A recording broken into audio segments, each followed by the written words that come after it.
기도를 드립니다.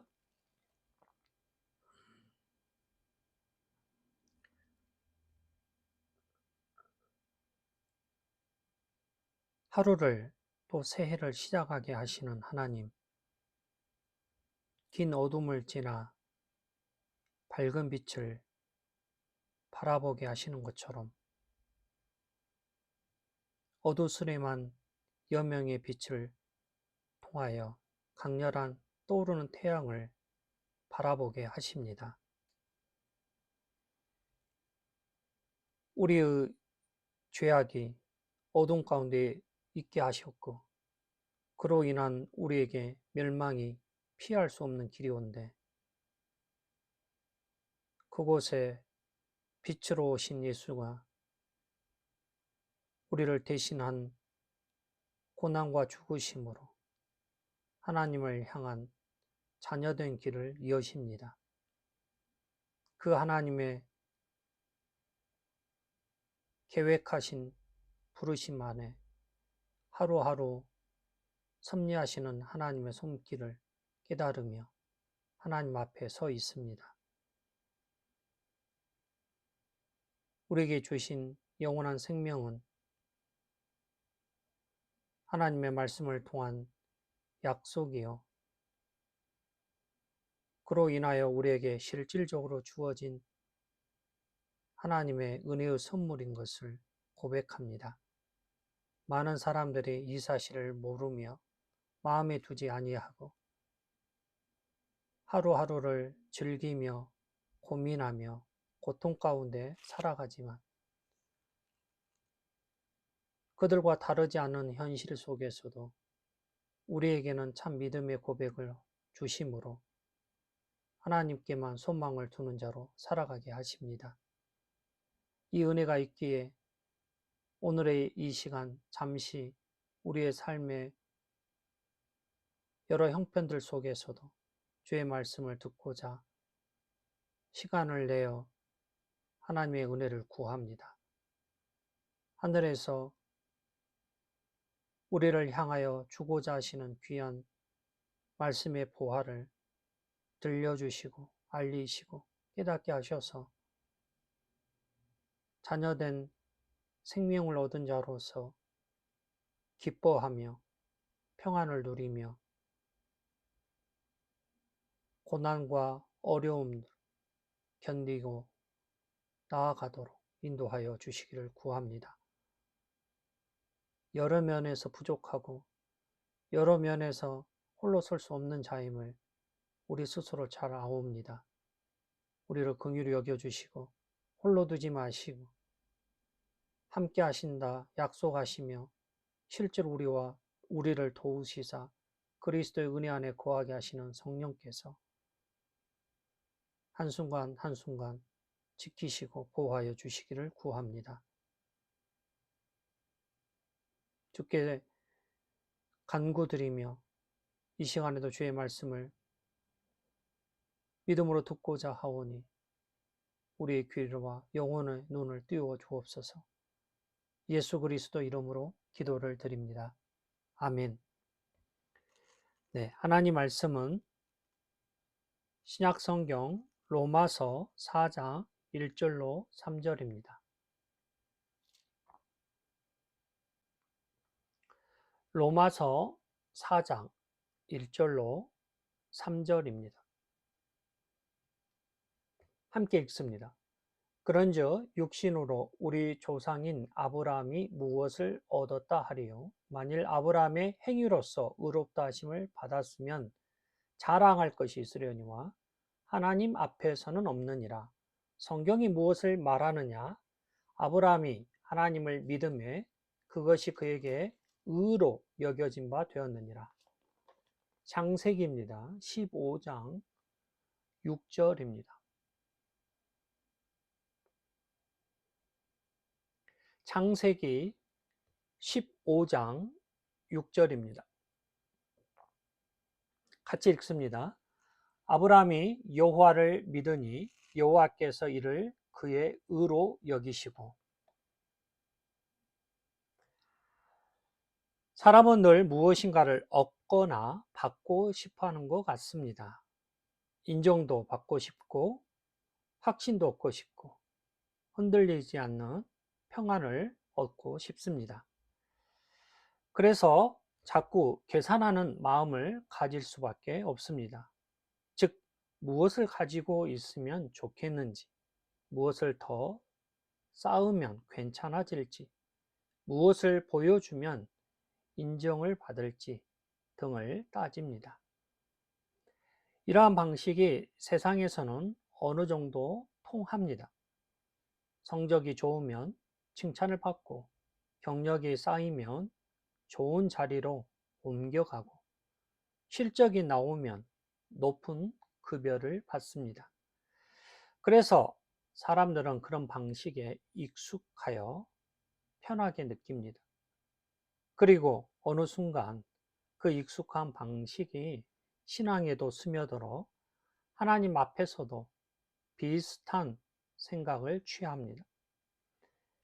내가 이만큼 했으니 하나님도 나를, 내가 이만큼 견뎠으니 하나님도 나를, 내가 이만큼 열심히 살았으니 하나님도 나를, 이런 생각이 우리 마음을 움직일 때가 있습니다.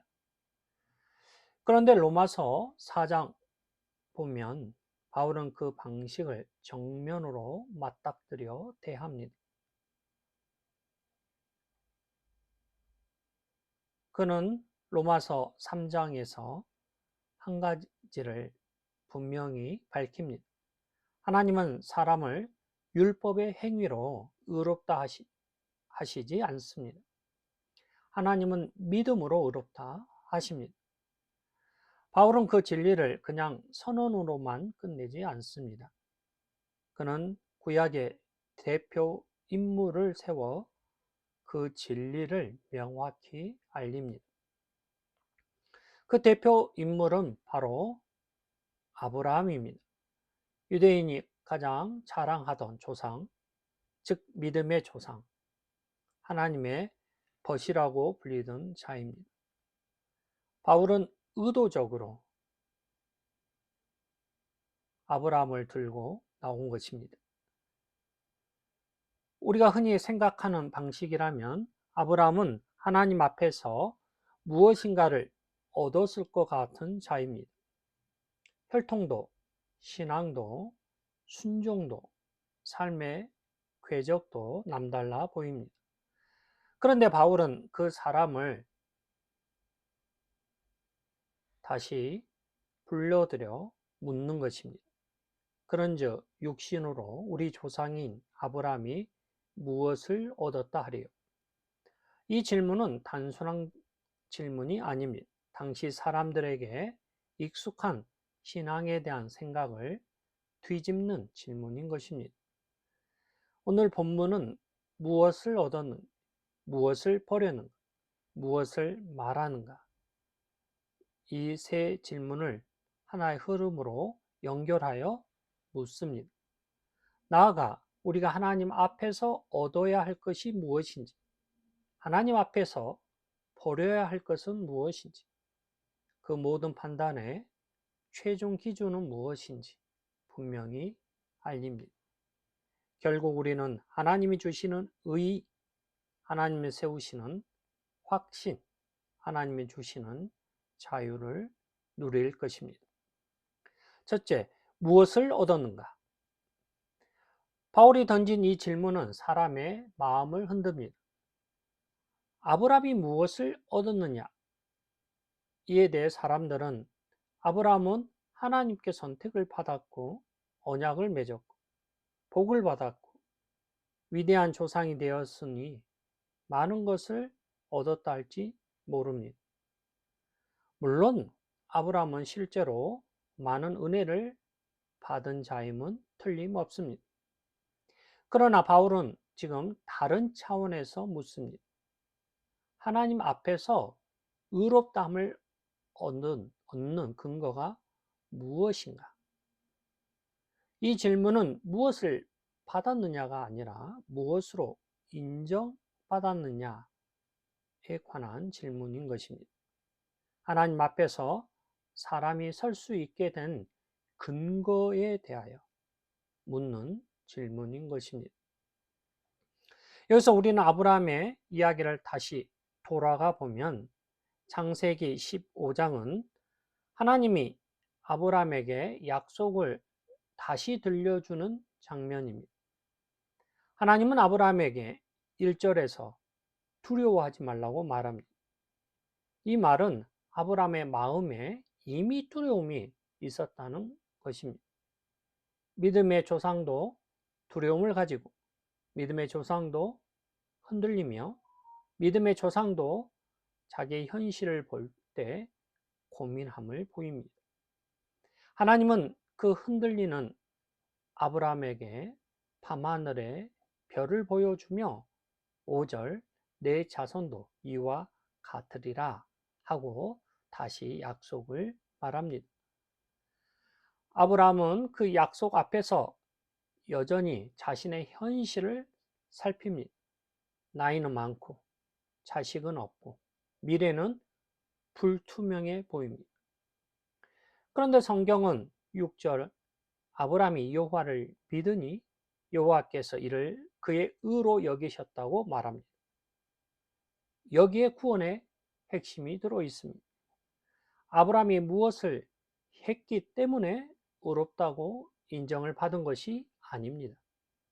아브라함이 무엇을 쌓았기 때문에 의롭다고 인정받은 것이 아닙니다.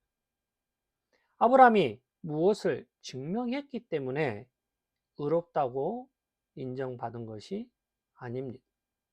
성경은 단순히 그는 하나님을 믿었습니다. 그리고 하나님은 그 믿음을 의로 여겼습니다. 라고 말합니다. 여기서 중요한 단어가 바로 여겼다입니다. 하나님은 아브라함 안에서 의를 만들어내도록 요구하지 않습니다. 하나님은 아브라함이 이미 완전해진 뒤에 의를 준 것이 아닙니다. 하나님은 아브라함의 믿음을 보시고 그 믿음을 의로 여깁니다. 하나님이 너는 의롭다고 판결을 내리신 것입니다. 즉 하나님의 법정에서 그렇게 선언을 하신 것입니다. 바울은 로마서 4장 3절에서 성경이 무엇을 말하느냐, 그리고 창세기 15장 6절을 그대로 들려주고 있습니다. 그는 자신의 말로 설득하지 않습니다. 그는 아브라함이 얻은 것이 무엇인지, 아브라함이 하나님을 믿음에 그것이 그에게 의로 여겨진 바 되었느니라고 말합니다. 그러니 아브라함이 얻은 가장 큰 것은 칭의인 것입니다. 하나님 앞에서 의롭다함을 얻는 그 판결인 것입니다. 여기서 우리는 한 가지를 분명히 알 수 있습니다. 믿음은 공로가 아닙니다. 믿음은 자랑할 재료가 아닙니다. 믿음은 은혜를 붙드는 통로입니다. 하나님이 주시는 의를 받아들이는 길입니다. 그래서 믿음은 오히려 사람을 낮추고 사람을 겸손하게 만듭니다. 내가 했다는 말을 점점 줄이고 하나님이 하셨다는 말을 점점 내밉니다. 아브라함도 그렇게 살았던 자입니다. 그는 처음부터 강철 같은 사람이 아닙니다. 그는 오히려 갈대처럼 흔들린 자입니다. 15장 2절 아브라함이 가로되 주 여호와여 무엇을 내게 주시려 하나이까? 나는 자식이 없사오니 나의 상속자는 이 다메 엘리에셀이니이다. 여전히 그는 자기 생각대로 관철하려던 자입니다. 15장 3절 아브라함이 또 가로되 주께서 내게 씨를 아니 주셨으니 내 집에서 길리운 자가 나의 후사가 될 것이니이다. 그런데 하나님은 그 흔들리는 사람을 붙들고 믿음의 조상으로 세웁니다.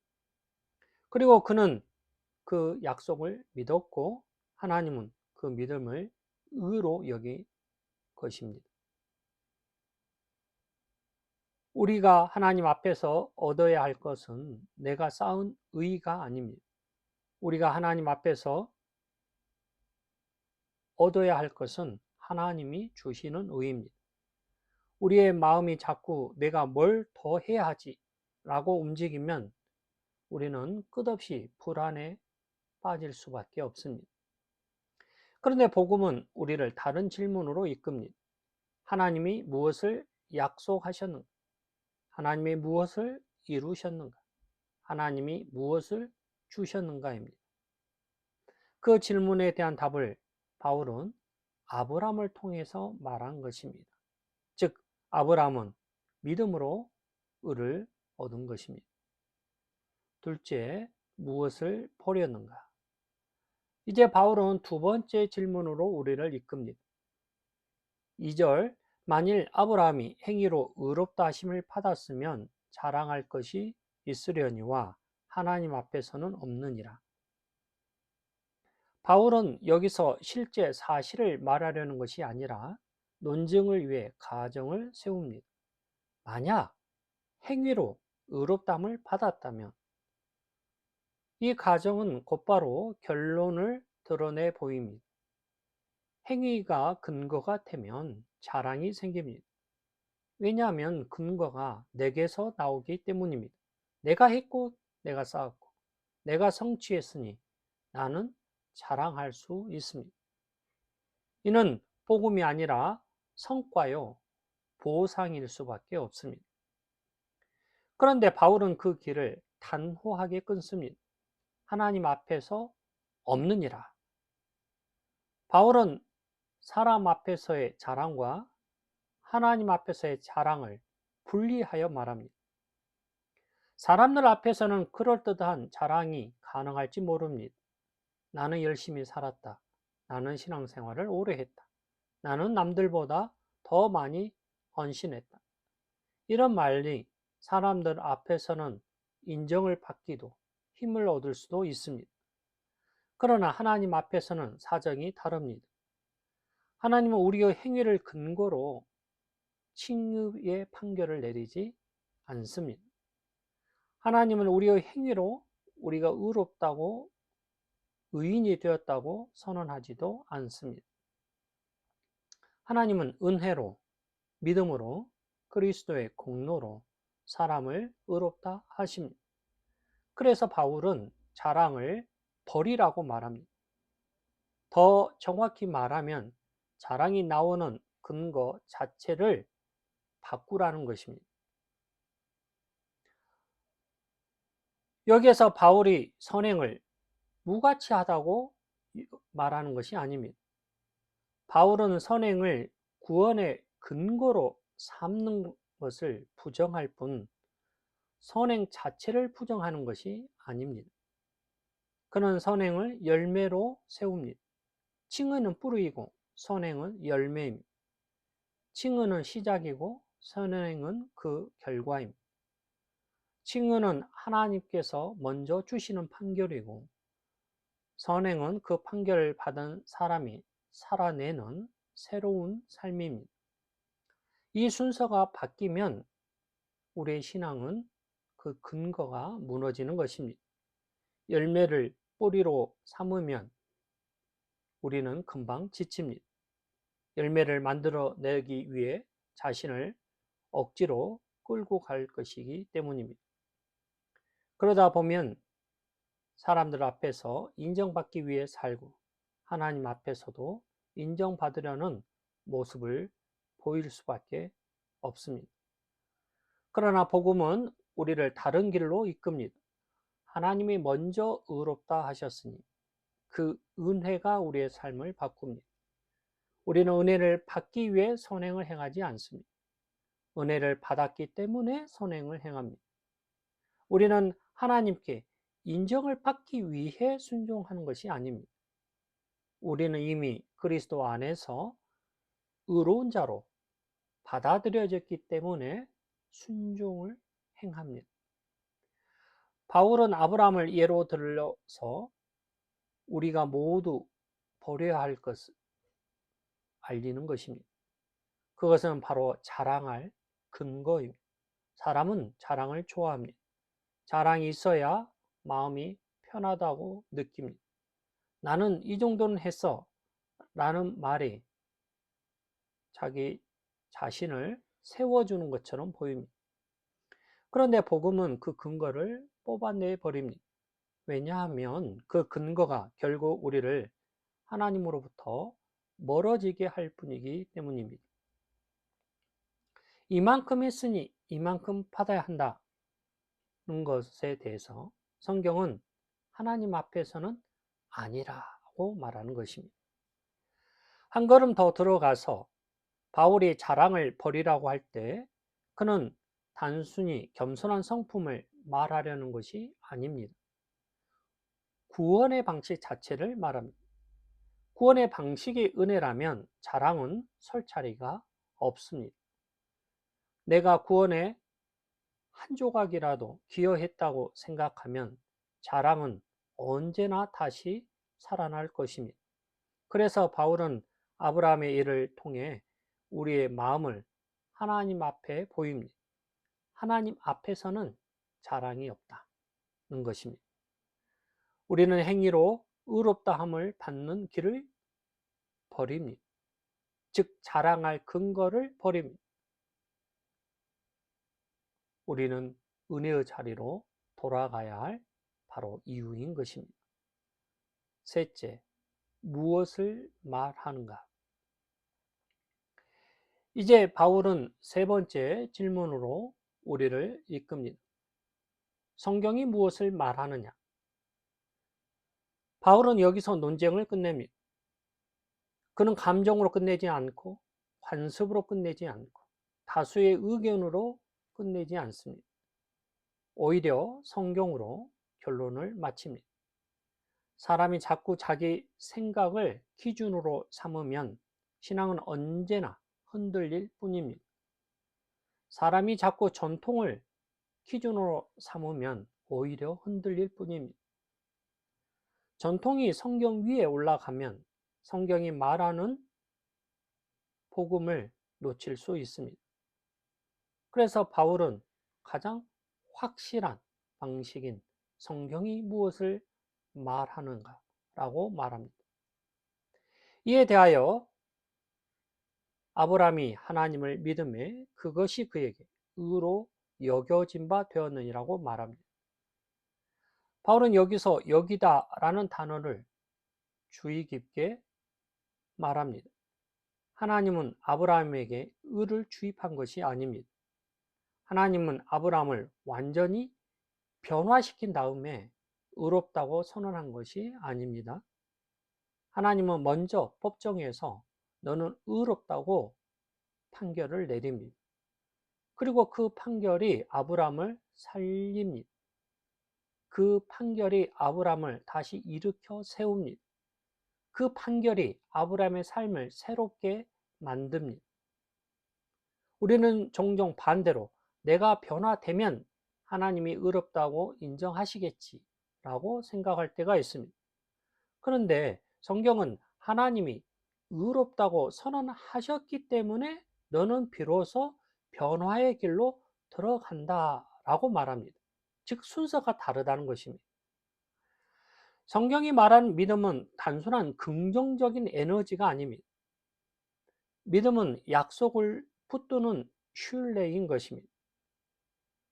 아브라함은 밤하늘의 별을 보고 자기의 마음을 달래지 않습니다. 그는 별을 보고 내가 할 수 있다고 외친 것이 아닙니다. 그는 별을 통해 하나님의 약속을 들었고 하나님의 말씀하신 것에 믿음으로 받아들일 뿐입니다. 믿음은 자기 확신이 아니라 하나님의 신실하심을 붙드는 일입니다. 믿음은 내 감정을 키우는 기술이 아니라 하나님의 약속을 붙드는 일입니다. 그래서 믿음은 흔들리는 순간에도 방향을 잃지 않습니다. 믿음은 눈앞에 놓여 있는 현실을 부정하는 것이 아닙니다. 믿음은 현실을 그대로 보이되 오히려 약속을 더 크게 바라보며 의지하는 일입니다. 아브라함이 바로 그렇게 한 것입니다. 여기서 우리는 이신칭의를 다시 살핍니다. 하나님은 믿음을 의로 여깁니다. 이 말은 믿음이 의의 재료라는 것이 아닙니다. 믿음은 결코 의를 만들어내는 것이 아닙니다. 믿음은 그리스도를 붙드는 일입니다. 즉 믿음은 그리스도의 의를 받는 일입니다. 하나님은 그리스도 안에서 준비하신 의를 믿는 자에게 주십니다. 그래서 믿음은 자랑이 아닙니다. 오히려 믿음은 빈손을 내미는 것입니다.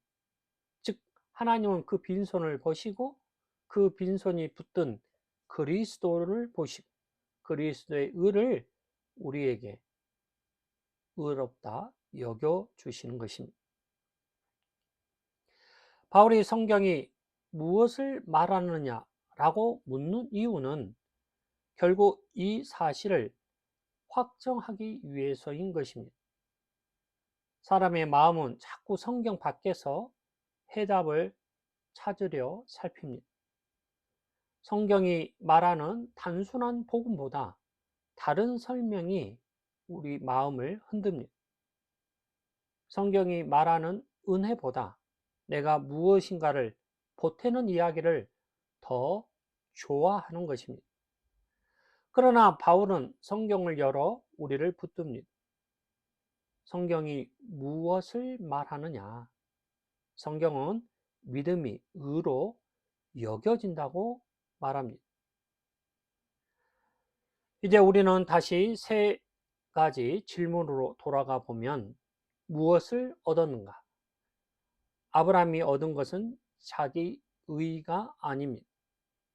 아브라함이 얻은 것은 하나님이 주시는 의입니다. 무엇을 버렸는가? 우리는 행위로 의롭다 함을 얻으려는 길을 버립니다. 우리는 자랑할 근거를 버립니다. 우리는 신앙을 거래로 만드는 마음을 버립니다. 무엇을 말하는가? 성경은 믿음이 의로 여겨진다고 말합니다. 성경은 그 길이 구약부터 이어져 온 하나님의 구원의 방식이라고 말합니다. 성경은 그 길이 오늘도 변하지 않는 복음의 길이라고 말합니다. 그러니 성도의 길은 분명한 것입니다. 우리는 하나님 앞에서 자꾸 다른 근거를 만들어 세우려 합니다.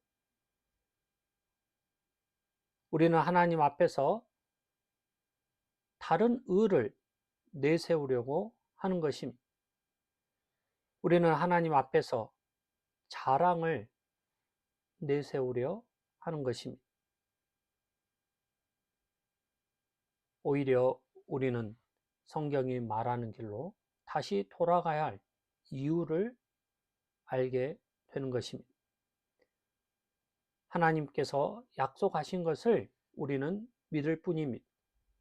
하나님이 그리스도 안에서 이루신 것을 붙들 뿐입니다. 하나님이 우리에게 여겨주시는 의를 받아들일 뿐입니다. 이 길은 단순한 길입니다. 그러나 이 길은 결코 가볍지 않은 좁은 길을 걷는 데 있습니다. 이 길은 우리 자랑을 무너뜨려 우리 마음을 피워 우리를 겸손하게 만듭니다. 그런데 바로 그 자리에서 하나님은 우리를 자녀로 세웁니다. 하나님이 오히려 우리를 붙듭니다. 하나님이 우리에게 오히려 큰 확신을 주십니다. 그리고 하나님이 우리의 삶에 열매를 맺게 하십니다. 우리가 열매를 뿌리로 삼지 않을 때 우리는 오히려 더 풍성한 열매를 맺습니다. 우리가 근거를 우리에게서 찾지 않을 때 우리는 오히려 더 단단한 평안을 누립니다. 우리가 자랑을 버릴 때 오히려 우리는 더 큰 기쁨을 얻습니다. 바울은 아브라함을 통해 이것을 보인 것입니다. 그리고 성경은 지금도 동일하게 아브라함이 하나님을 믿음에 그것이 그에게 의로 여겨진 바 되었느니라고 말합니다. 그 말씀이 우리 마음에 다시 새겨질 때 우리는 비로소 복음을 받아들이고 만나는 것입니다. 우리는 은혜를 다시 붙들고 하나님 앞에서 주시는 자유를 누림. 그 자유가 우리를 순종으로, 감사로, 사랑으로, 견고한 소망으로 이끌어 가는 것입니다. 기도를 드립니다.